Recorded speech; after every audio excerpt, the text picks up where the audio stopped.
Ардактуу угармандар, саламатсыздарбы? Спутник Кыргызстан радиосу өзүнүн уктурууларын уланта бермекчи. Кызматыңыздарда мен Айтурган Сатиева. Биз демейдегидей эле коомчулукта мындай бир коомчулуктун бүйүрүн кызыткан кызыктуу темалардын алкагында маек куруп, сиздерге бир керектүү болгон ой пикирлерге, суроолорго жооп алып берүүнү аракетин жасай беребиз. Бүгүн дагы алдыңкы мүнөттөрдө сиздер менен соңку күндөрү өзгөчө популярдуулукка ээ болуп аткан турак жай кооперативдери жөнүндө сүйлөшөлү деп турабыз. Эгер эсиңиздерде болсо, буга чейин биз ошол турак жай кооперативдери жана көз карандысыз юристтерден ар кандай бир суроолорду узатып жоопторду алып уктуруу жасадык элек. Ал эми бүгүн болсо биз тиешелүү министрликке, тагыраак айтканда юстиция министрлигине кайрылып, мына ушул турак жай кооперативдеринин канчалык деңгээлде мыйзамдуу, мыйзамсыз, канчалык деңгээлде биздин жарандарга мындай бир кооптуу же тескерисинче пайдалуу экенин билели деп турабыз. Ал үчүн юстиция министринин орун басары Орозбек Сыдыков биздин студиябызга келип отурат. Орозбек Кадырбекович, саламатсызбы? Саламатсызбы? Алгач убакытта бизге келип бергениңизге ыраазычылык билдиребиз. Анан мен жогоруда айтып кеткендей эле, ушул соңку учурларда бизде баягы турак жай кооперативдери бир кыймылга келе баштады да. Биздин коомчулукта бул кооператив жөнүндө жалпы түшүнүк бар. Башкача айтканда, Советтер Союзу учурунда бул болгон нерсе, болгон система, бирок ал жакта бир аз башкачараак болгон жана бул мамлекет тарабынан жасалган болчу.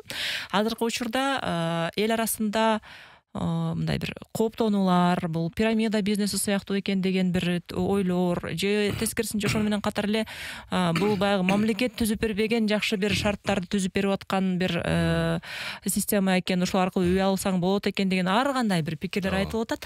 Негизи эле биздин Кыргызстанда ушул кооперативдердин мыйзамдуулугу канчалык? Кооператив азыркы учурдагы биздеги кооперативдер бар эмне? Саламатсыздарбы, урматтуу радио угармандар. Саламатсыздарбы, Спутник Кыргызстан радиосунун редакциясы. Жакшы теманы көтөрүп чакырдыңыздар.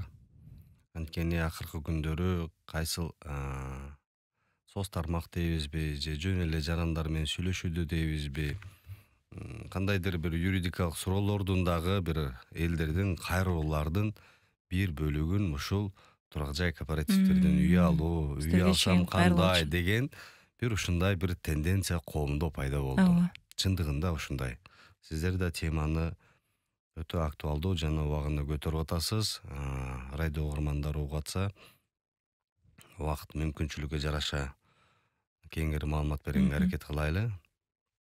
Туура кооперативдер деген түшүнүк бул өзү француз тилинен келген, кыргыз тилине которгондо бул биргелешүү, эмгектешүү, биргелешип бир максатка жетүү дегенди түшүнүктүү берет да. Совет доорунда деле баягы керектөөчү кооперативдердин коому болгон, андан кийин алардын керек жарак коому, керектөөчүлөрдүн коому, керектөөчүлөрдүн кооперативи болуп өзгөрүп, андан айыл чарба кооперативдери түрлөрүнө. Анан бүгүнкү күндө ошол мурдагы совет доорундагы баягы керектөөчү, кийинки эгемендүүлүк алган жылдардагы керектөөчүлөрдүн кооперативи деген бүгүнкү күндө мыйзамда жок. Андай бүгүнкү күндө катталбай калган. Мыйзам менен, жарандык кодекс менен жокко чыгарылган. 2004 жылы кооперативдер жөнүндө мыйзам жаңы редакцияда кабыл алынган. Ошол мыйзамга ылайык кооперативдер эки түргө бөлүнөт. Бул коммерциялык жана коммерциялык эмес деп. Коммерциялык кооперативдер булар айыл чарба кооперативдери, финансылык кооперативдер, бул коммерциялык кооперативдер болот. Булардын негизги максаты акчалай мүлккө ээ болгон мүчөлөрдүн негизденип турган үлүштүн негизде дагы пайда табууну көздөгөн уюм бул коммерциялык кооперативдер. Коммерциялык эмес кооперативдер болсо, булар коммерциялык кооперативдерге ошондой эле өндүрүштүк, айыл чарба мен айткандай жанагы товарларды өндүрүүлүк, бул ушул коммерциялык пайда табууга көздөгөн кооперативдер келет. Бул азыр угуп калабыз, жанагы айыл аймактарда кооперативдердин түзүлгөндөрү, жанагы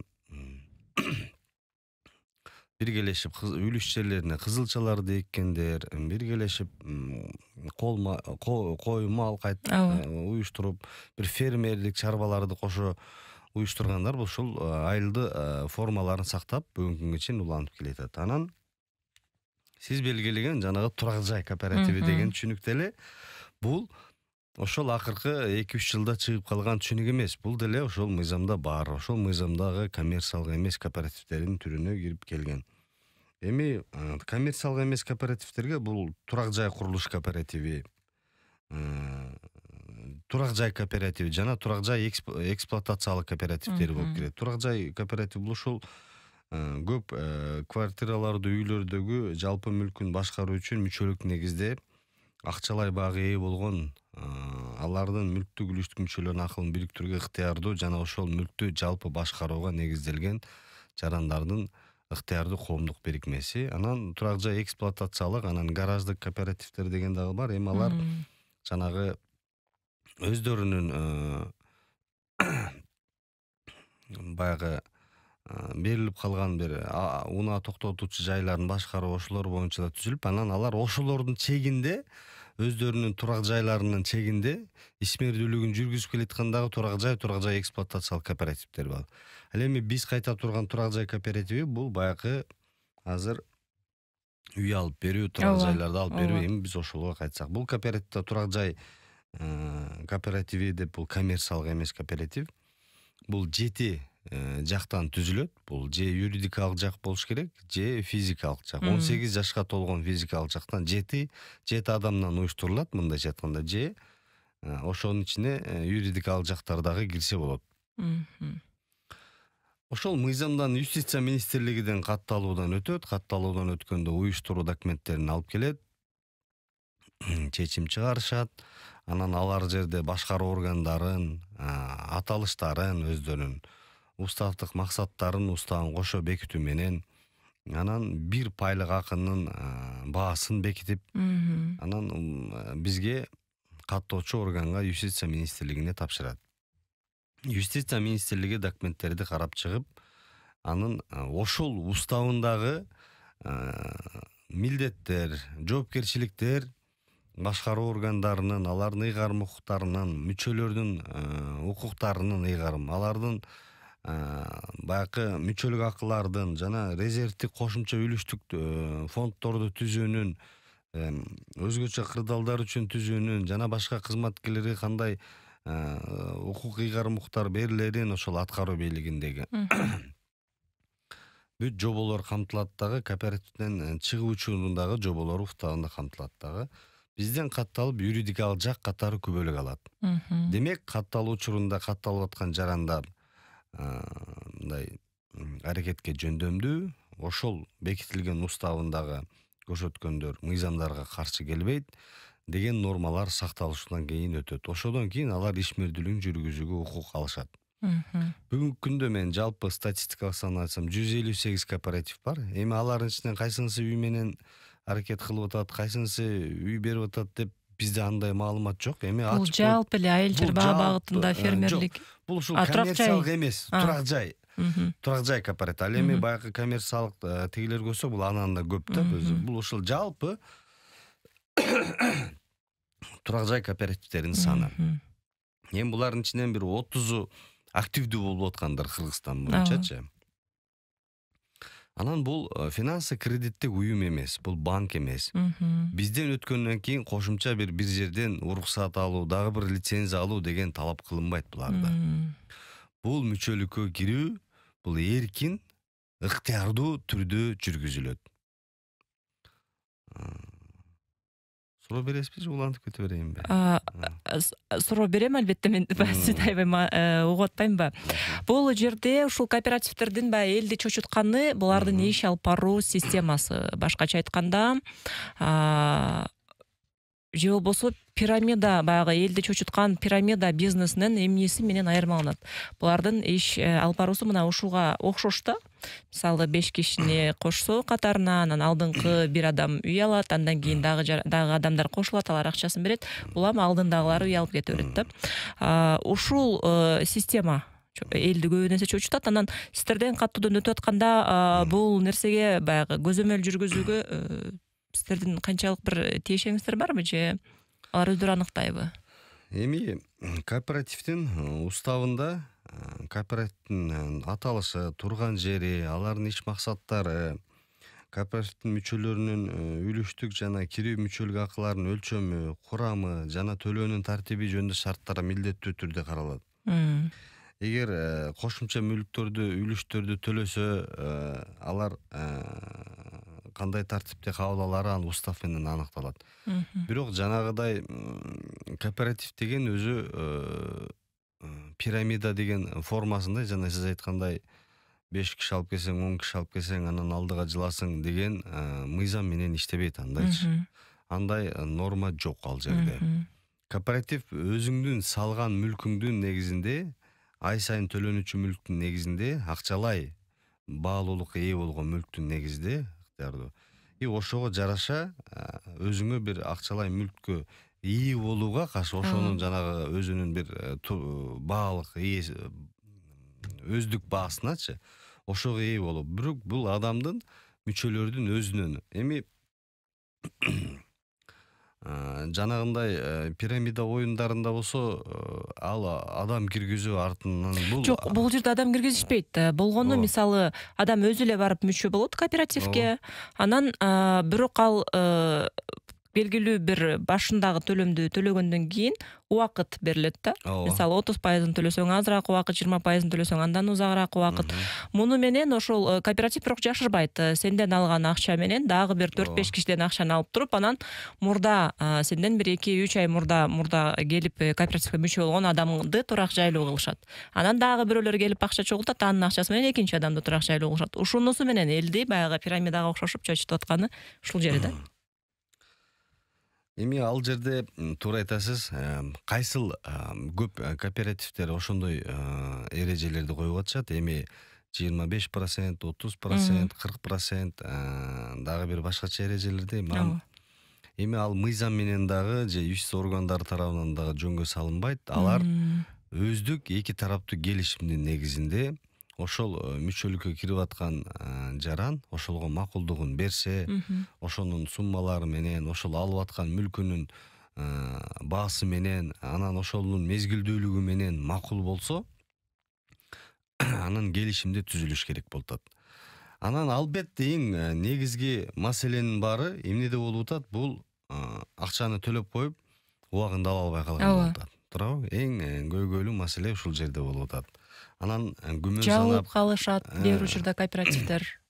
Анан кийинчерээк кошулгандар, ал тургай эл арасында мындай сөз бар экен да, кооперативден үй алсаң, башында алып калыш керек депчи. Кооператив жаңы ачылган кез. Кийин аяк жагында калсаң, сени баягы кооператив жөн эле жоголуп кетип, анан кайра каттоодон башка ат менен өтүп эле иштеп жүрүшөт экен, алданып калат экенсиң деген сыяктуу. Эми кооперативдин кандай аталышы болсо, башка аталышы өзгөргөн болсо, ал боюнча маалымат бизде калат. Мен жарандарга кайрылып кетет элем да, баягы реклама аркылуу жолу менен келген кооперативдерге барып, албетте кооперативдин бир юридикалык дареги болот, анан бирок бир канча кеңселери болушу мүмкүн. Шаардын аймагында же аймактарда кеңселери болушун. Ал жерге барып кайрылганда, ошолордун эрежесин билгенде, эң негизги бул адамдын укугу бузулушу, бул ошого биринчиден билбестик, анан билүүгө кызыктар болбогон тараптын укугу бузулат да. Мисалы, мен жарандарга кайрылып кетейин ушул жерден. Кайсыл кооператив сиздерге бир сунуш берип атса, ошонун толук аталышын билип, кайсыл гана аймактуу ишсе башкармалыгына кат менен кайрылсаңыздар, биз 14 күн ичинде ошол кооперативдин уставын, көчүрмөсүн, документтерин сизге беребиз. Анткени ал сыр маалыматтар жок, ал кооперативдин уставында. Ошонун уставы менен, документи менен, качан өткөн, мурда аталышы кандай болгон, анын тарыхы боюнча дагы таанышууга мүмкүнчүлүгү жарашып, маалыматтарды алсаңыз болот. Анан ошону окуп, уставдын негизинде, мыйзамдын негизинде баягы келишим түзүүдө, эгер өзүңүз юридикалык билимиңиз жок, эми башка чөйрөнүн адамдары көп да болсоңуз, биз декада өткөзүп да кайтып атабыз. Акысыз кеңеш берүү борборлору бар Кыргызстанда 34 бүгүнкү күнгө чейин ачты. Биз бүгүн аны дагы санын көбөйтөбүз. Укук жардам KG сайтында онлайн жазсаңыздар болот. Ошол жактарга кайрылып, же бир биздин аймактуу ишсе башкармалыгынын специалисттерине келип адистерине, ошол жерден бир бир гана убакытты бөлүп коюп укуктук консультация алып койсоңуздар бир чоң бир балейден кутуласыздар да. Бир келишим түзүп атканда же бир кагаздарга кол коюп атканда албетте силерди шаштырып бир топ кагазды алып келиши мүмкүн. Анан анын документтерин көбү орусча болушу мүмкүн, туурабы? Анан анча түшүнбөй калган ооба, юридикалык оор тексттерди түшүнбөй калышы тексттери мүмкүн. түшүнбөй калган болсун. Ошондо мен суранат элем, ошону кайрылып койсоңуздар, эми ал жерде эмнелерге көңүл бурушуңуз керек? Сиздин дагы милдетиңиз болот ал жерде. Сиздин төлөө милдетиңиз, убактында сактоо. Банктан кредит алсаңыз деле төлөшүңүз керек да. Мында деле төлөш керек. Ошол сыяктуу эле. Төлөш керек. Бул баягы шериктештик да. Жаныңыздагы шериктештиктердин дагы бардыгынын бул кооператив жалпы мүчөлөрдүн жоопкерчилигин негизде гана алдыга жылат. Демек, бардыгы сиздин кооперативдин милдетин аласыз, алардын сизге убагында берүүчү. Анан сиздин милдеттериңиз убагында төлөөчү, кандай милдеттерди аткаруу, мүчөлүк акынын айлык өлчөмү канча, анан кошумча мүчөлүк акыңыз төлөмү канча, анан алгачкы төлөмүңүздүн пайызы канча, эми аны кооператив устанавливать этет келишимдин.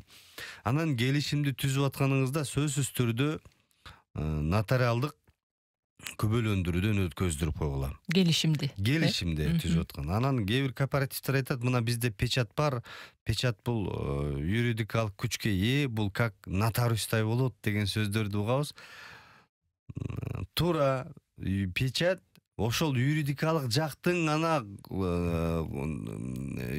неме мөөрүн аныктайт, ошонун катталгандыгын, ошонун мөөрү бар экенин, ошонун кызмат адам колунда коюшун.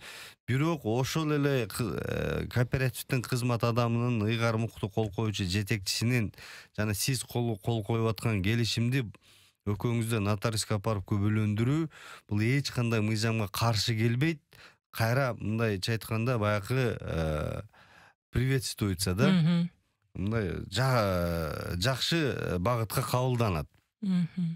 Ошон үчүн ошону кийин сотко барганда дагы, башка барганда дагы ошол талаш тартыштарда кийинде ошонун негизинде кайтарып алуу. Анан дагы көп кайрылган жарандар бир кеңсеге барат дагы. Мен бир мындай деген жигитке кайрылдым эле, анан мындай деген кызга кайрылдым эле, анан ошодон угуп, жакшы экен деп анан мен акчаны төлөп коюп кеттим эле дейт. Көпчүлүгү ошондой. Бул дагы туура эмес. Бирок кооператив өзүнүн ишмердигин жүргүзүшүн ар түрдүү кызматкерлерди алып жалдайт. Сиз алар менен сүйлөшүп, алардан маалыматтарды алгандан кийин банкта деле банктык адистерди, кредиттик адистер бар да. Бирок кол коюуда сиз ошол банктын филиалынын жетекчиси менен келишим түзөсүз же ошол банктын ошол шаардагы, ошол аймактагыны мындай аймактык башкармалыгы менен келишим түзөсүздөр. Бул жерде дагы ошол эреже ойнош керек. Анан жөн эле анын колуна кайтарып коюп, же Россиядагы үй алып дем жүргөн туугандарыңызга чалып туруп, акчаны которо кал деп туруп, анан тиге бере калып, маселенин баары ушул жерден келип атат да. Анан ал ошол кооперативдин жалпы кассасына кириштедиби, ошол сиздин баягы кооперативди түзүүдөгү неме мүчөлүк китепчеңизди алдыңызбы, мүчөлүк китептеңизге ошол акчаңызды качан төлөдүңүз, кандай формада төлөдүңүз, канча пайызын төлөдүңүз, дагы качан төлөйсүз, сиздин толук дарегиңиз, же сиз чет жакта болуп өзүңүздүн ишенимдүү өкүлүңүздү жөнөтсөңүз, анын ыйгар укуктар бар экенин негиздеп, ошол кооперативге мүчөлүккө кабыл алуу боюнча мүчөлүк китепчени берилиш керек. Сөзсүз ошону алыш керек. Анын келишимди нотариалдык күбөлөндүрүүдөн өткөзгөндө сиз эми бул кандай болот мындан ары? Иштин толук жүрүшү мындан ары кооперативдин башкаруу органынан да көз каранды. Кооперативдин эң жогорку башкаруу органы бул жалпы мүчөлөрдүн жалпы жыйыны. Ошол сиз үй алам деп кирип аткан учурда сиз дагы мүчөлүк арыз бересиз дагы мүчө болосуз. Сиз андан ары кооперативдин жетекчилерин шайлоого, уставын бекитүүгө, жетекчилерин чакыртып алууга, көз карандысыз аудиттерди жалдаганга, финансылык отчетторду алганга, бухгалтериянын отчетторун укканга укук ээ болуп каласыз. Ошон үчүн кооперативдин башкармалыктарына дагы, төрайымдарына, төрагаларына дагы мен кайрылып кетем. жанагы формалдуу түрдө өткөзүүдөн алыс болгула. Кээ бирлер мынча адам катышты, онлайн болду, анан WhatsApp группадан макул деди, кандай дейсиңер деп туруп өткөзүп койгон учурлар болот, туурабы? Аны түшүнгөнү да, түшүнбөгөнү да кол коет. Анан кийин мына сен кол койгонсуң, анан бюллетендерди таркатат да кол коюп берип жибергиле дейт. Ошондойдон да алыс болуп, расмий түрдө өткөзүп, же ыйгар муктуу бир делегаттарын жалдатып, маселени кабыргасынан коюп, талкуулап, кандай финансылык абалга келдиңиздер? Канча фондуңузда акча бар? Кандай, кайсы мүчөлөр алгандан бери төлөбөйт? Кайсы мүчөлөр активдүү төлөп атат? Кайсы мүчөлөр төлөбөгөндүгү үчүн кайсы мүчөлөр бүгүнкү күндө мөөнөттөрү артка жылып, жанагындай күмөн саны ойлор пайда болуп, кооператив пирамидабы деген жанагындай ойду жаратып атат. Ошонун жалпы мүчөлөрдүн жыйыны кооперативдин өсүү стратегиясындагы, мындан ары башкаруу стратегиясындагы финансылык багыттарында аныктаачу орган. Ошон үчүн аны түшүндүрүп менен жалпы башкарыш. Эми деги эле бул жерде айтып турган адамдык фактор көп жерде роль ойнойт. Ал мамлекеттик кызмат болобу, ал жеке кызмат болобу, ал коомдук кызмат болобу. Жөн эле мына автоунаа кандай болбосун, автоунаа эрежени бузбайт да, туурабы? Адамдан көз каран. Бул деле ошондой. Башкаруучу адам кандай карайт?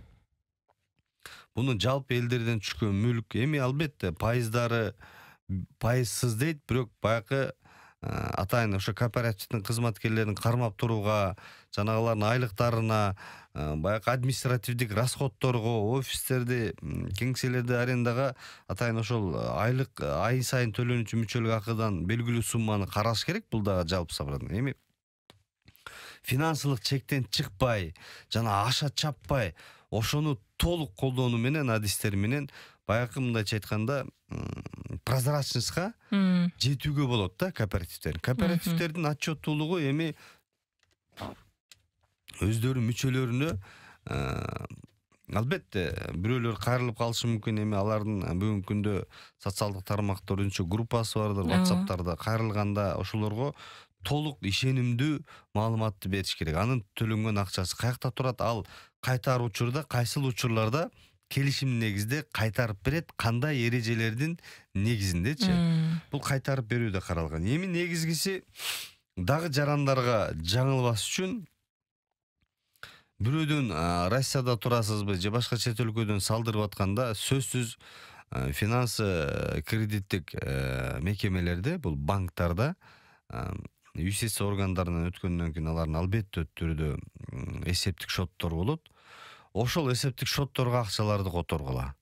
Ошол жаныңызда турса да банкка барып төлөп келип, сага жанагы эсептик дүмүрчөгүн колуңа карматам деп айтыш керек. Анан анын бирөөнү сактап каласыз өзүңүздө. Эртең соттук териштирүүгө же сотко чейинки териштирүүгө барганда сиз далилдей ала турган болушуңуз керек. Көпчүлүк иштердин соттук бул кооперативдерде эмес, мен жалпы эле коомдо болуп аткан жанагы акчага маселеге байланышкан бир алдамчылык беренелеринде жарандардын бул жөн эле бири-бирине ишенип берип коюусу, эч кандай кагаз жүрүндө күбөлөндүрбөсү, алган акча берген жаран мончо бердим деп далилдей албосу, алган жаран бергендигинди далилде деген суроолорду эми сотто, бизде соттук териштирүүдө же сотко чейинки териштирүүдө далилдерге таянат да. Ошонун жоктугунан көп жарандар чындап жабыркап калышы мүмкүн. Анан мыйзамдардын иштешүнө бир ишениминин кетүүсү жана ишениминин төмөн деңгээлге алып келиши жарат. Бул дагы ушул укуктук маданияттын, адамдардын укуктун билүүсүнүн көрсөткүчү болот да, бул жалпы. Ошон үчүн жарандар бүт азыр эрежелерди билиш керек. Кагазсыз жумуш болбогондон кийин ошол кайра эле кооперативге кайтып келсек, канча сом төлөйсүздөр? 10 000 сом төлөйсүздөрбү, 100 000бы, миллионбу? Аны банктык эсептерге төлөп, өзүңүздөрдүн келишимдин негизде алган графиктин негизде төлөп, ошону далил катары өзүңүздөр алып жүрүшүңүздөр керек. Эми кооперативдер жоюлуп кетиптир, кооперативдер башка жака кошулуп кетиптир, анан жок экен деген учурлар да болот. Ооба. Анан ошол офиске барсак жок экен, анан биз билбей калдык деп.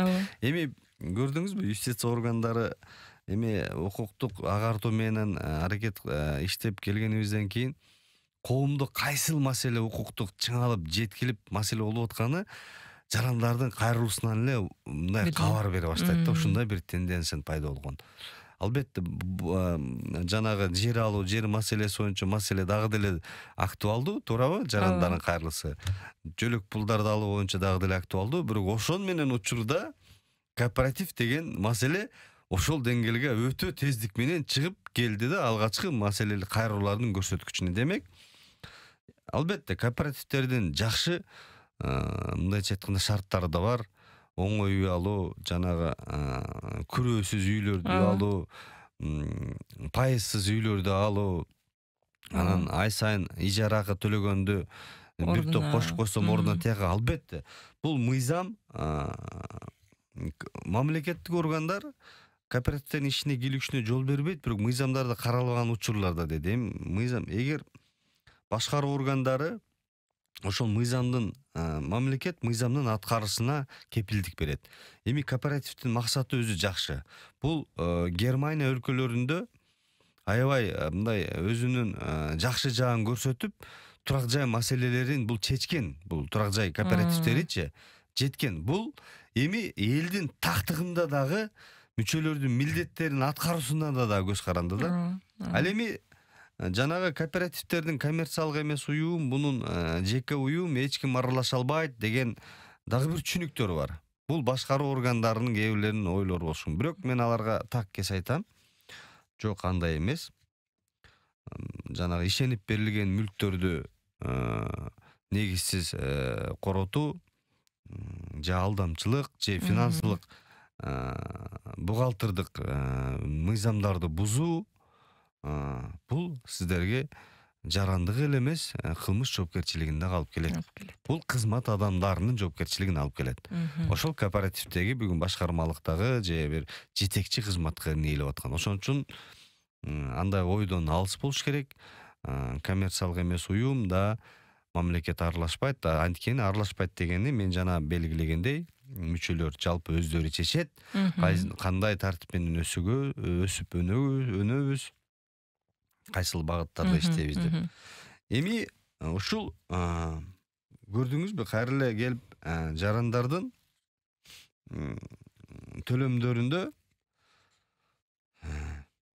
экинчи жактан башкармалыктын мүчөсү, экинчи жактан мүчөлөрдүн дагы мүчөлөрү келет. Жалпы жыйындарда элдерге түшүнүктүү болуш үчүн элде эмне себептен жылбай аткандыгын, эмне себептен мындай учурга келип калгандыктарын ошол кредиттик, финансылык бухгалтердик башкармалыгы же ошого жооптуу адамы бериш керек. Ага канааттандырбаган мүчөлөр аудит жалдаганга дагы укуктуу да. Эгер ушул кооперативге мүчө болуп, белгиленген көрсөтүлгөн башка төлөмдү бергенден кийин, жана бир канча убакыт күтүп атышпайбы? Ошол аралыкта алданып калса кооперативдин мүчөсү жаран кантип акчасын кайрып ала алат? Деги эле ала алабы? Мыйзам боюнча уставында мүчөлүктөн чыккан учурда анын мүчөлүк акыларынын төлөмдөрүнүн кайтарып берүү тартиби каралыш керек деп жазылат да. Эми белгиленген мыйзамга мөөнөткө чейин, мисалы 10 ай же 12 ай деп койсо, ага чейинки мөөнөттө жанагы мүчө акчаны кайтарып алам деген болсо, демек келишим боюнча ошол мүчө жаран аны эрте окуп бузуп атат да, анын демилгеси менен бузуп атат да. Себебин түшүндүрүп, келишимдин негизинде келишимди карап чыгып, эгер кооператив мөөнөт боюнча, эми негизги келишимдеги маселенин баары